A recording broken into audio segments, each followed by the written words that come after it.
আমাদের course coordinator প্রাণবন্ত মানুষ, আমরা এক বছর তার সাথে ভালো সময় কাটাতে পারবো ইনশাআল্লাহ, নাকি স্যার? আমরা এক বছর পাবো না তো স্যার, এত সুন্দর একটা স্যারকে আমরা খুব তাড়াতাড়ি হারিয়ে ফেলাবো স্যার। আচ্ছা যাই হোক, এখন যে বিষয়টা আমার যে আলোচনার বিষয় আমাদের কোর্স কোঅর্ডিনেটর বিষয়টা তুললো বলেই আর আমি একটা সুযোগ পাইলাম কথা বলার, আমি এই বিষয়টা নিয়ে সব জায়গায় কথা বলি। সেটা হলো এই যে ব্লাড গ্রুপ আরএস ফ্যাক্টর, আপনারা অনেকেই বলছেন আরএস ফ্যাক্টর, এই আরএস ফ্যাক্টরটা কি? আমার মনে হয় আরএস ফ্যাক্টরটা কেন হইলো এটা কেউ বলতে পারবেন? স্যার এটা বললো সেদিন স্যারের বক্তব্যতে আমরা বুঝতে পেরেছি স্যার যতটুকু, যেটা স্যার বানরের শরীরে বিদ্যমান থাকে। হ্যাঁ সুন্দর স্বাগত। যে আরএস ফ্যাক্টরটা মানে একদম রেসাস মাঙ্কি নামে একটা বানর আছে, এই রেসাস মাঙ্কি মানে ব্লাডে একটা ফ্যাক্টর আছে, এই ফ্যাক্টরটার নামকরণ করা হয়েছে ওই বানরের নাম অনুসারে আরএস ফ্যাক্টর। এখন আরএস ফ্যাক্টরটা হলো যে যাদের শরীরে এই আরএস ফ্যাক্টরটা, যাদের ব্লাডে আরএস ফ্যাক্টরটা থাকে না, মানে তাদের হলো নেগেটিভ ব্লাড।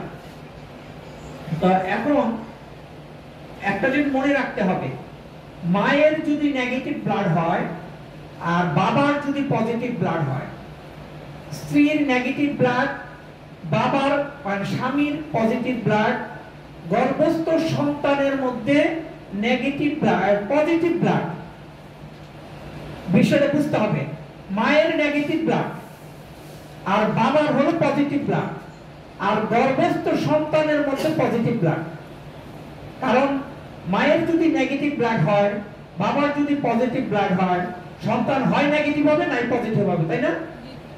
এই বিষয়টা ক্লিয়ার যে বাবা অথবা মায়ের ব্লাড পাবে। এখন মায়ের হলো নেগেটিভ ব্লাড, মানে তার মানে ব্লাডের মধ্যে আরএস ফ্যাক্টরটা নাই, আর বাবার হলো পজিটিভ ব্লাড, যে সন্তান আমাদের গর্ভে আসলো সেই সন্তানের হলো পজিটিভ ব্লাড।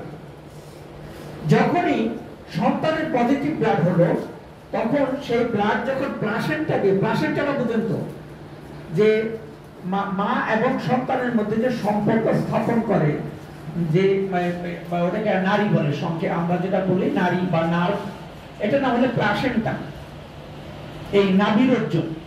এই প্লাসেন্টার মধ্য দিয়ে যে সন্তানের ব্লাড এবং মায়ের ব্লাড কানেক্টেড হয়, তো যখনই মায়ের ব্লাড সন্তানের ব্লাডে যায়, যাওয়ার পরে ওখানে যায় দেখে যে একটা কে যেন এখানে বসে আছে, আরএস ফ্যাক্টর বসে আছে।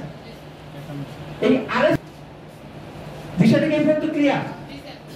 যে এই আরএস ফ্যাক্টরটাকে ধ্বংস করার জন্য মায়ের ব্লাডে একটা অ্যান্টিবডি তৈরি হয়। এই অ্যান্টিবডি এত শক্তিশালী হয় যে ওই সন্তানের আরএস ফ্যাক্টর ধ্বংস করতে করতে ওর ব্রেইন কোষকে ধ্বংস করে দেয়। যখন যদি ওই বাচ্চার যখন এই আরএস ফ্যাক্টর ধ্বংস করতেছে অ্যান্টিবডি, ওই অ্যান্টিবডি ধ্বংস করতে করতে দেখা যাবে যে যেটা মানে বুদ্ধির বিকাশ যেখানে ঘটাবে সেই একটা ব্রেইন কোষ, ব্রেইন সেল ধ্বংস করে দিল, তখন ওই বাচ্চাটা কি হবে? বুদ্ধি প্রতিবন্ধী হবে। মানে বুদ্ধির বিকাশ যেই কোষ থেকে ঘটবে সেই কোষ যদি ধ্বংস হয়ে যায় তখন বাচ্চা কি হবে? বুদ্ধি প্রতিবন্ধী হবে। তারপরে অক্সিপিটাল লোব আপনারা পড়বেন, অক্সিপিটাল লোব মানে দর্শন কেন্দ্র। এই দর্শন কেন্দ্রের কোন কোষ যদি ধ্বংস করে দেয় অ্যান্টিবডি, তখন সে কি হবে? দৃষ্টি প্রতিবন্ধী হবে। তারপরে যেখানে হিয়ারিং সেল আছে, যে শোনার ক্ষেত্রে যে সমস্যা, যেই কেন্দ্র আছে ব্রেইনের, সেইখানকার কোষ যদি ধ্বংস করে তখন বাচ্চা হয়ে যাবে শ্রবণ প্রতিবন্ধী। এইভাবে আপনারা মোটর ডেভেলপমেন্ট যেটা বললেন, মোটর ডেভেলপমেন্টের ক্ষেত্রে যদি কোনো কোষ ধ্বংস করে দেয় তখন বাচ্চা হয়ে যাবে শারীরিক প্রতিবন্ধী বা চলন প্রতিবন্ধী, আমরা চাই বলি। তাই এই পর্যন্ত কি আমরা ক্লিয়ার? কোনো প্রশ্ন থাকলে বলেন।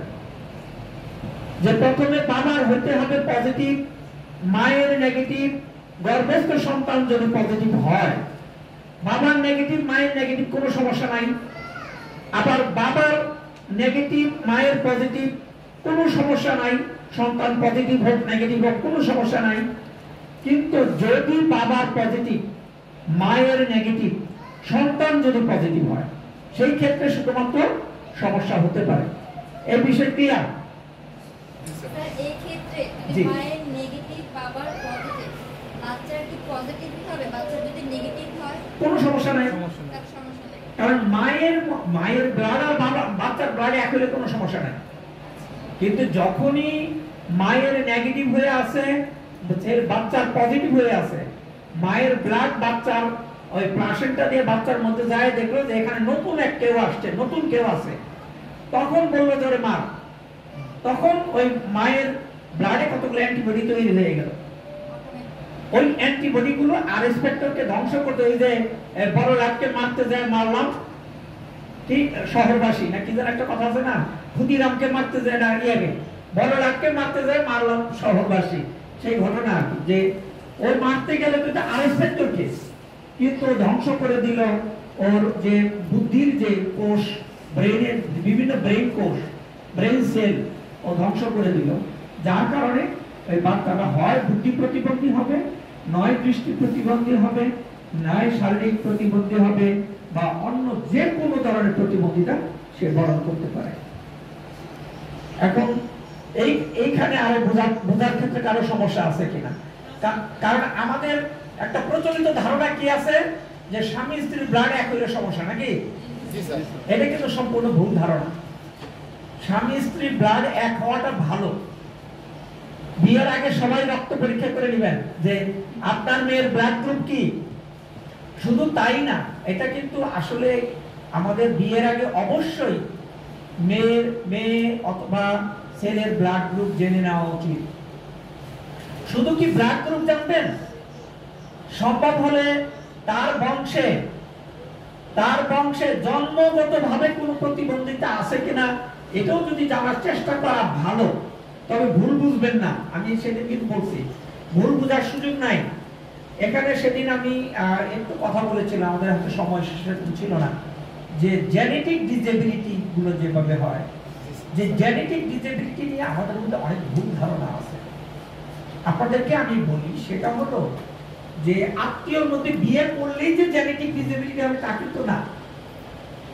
আমাদের মধ্যে কি রিলেটিভ ম্যারেজ আছে কেউ? আমার বাবা মা। আপনার বাবা মা, আপনাদের পরিবারে আপনাদের বংশে কারো সমস্যা আছে? না, আমাদের নাই, কিন্তু আমার খালাতো বোনের মেয়ের মাল্টিপল ডিসেবিলিটি ছিল, বাচ্চার একসাথে অটিজম ছিল এবং শারীরিক প্রতিবন্ধিতাও ছিল। আচ্ছা, এখন আপনার বাবা মা হয়েছে রিলেটিভ ম্যারেজ, খালাতো ভাই বোন তো এর মধ্যে আসবে না। না, মানে আমি বললাম যে আমরা 4 বোনের কোনো সমস্যা নেই। আমার বাবার মার সন্তান আমরা 4 জন, আমাদের কোনো সমস্যা নেই। বা আমার চাচাতো বোন বা মামাতো বোন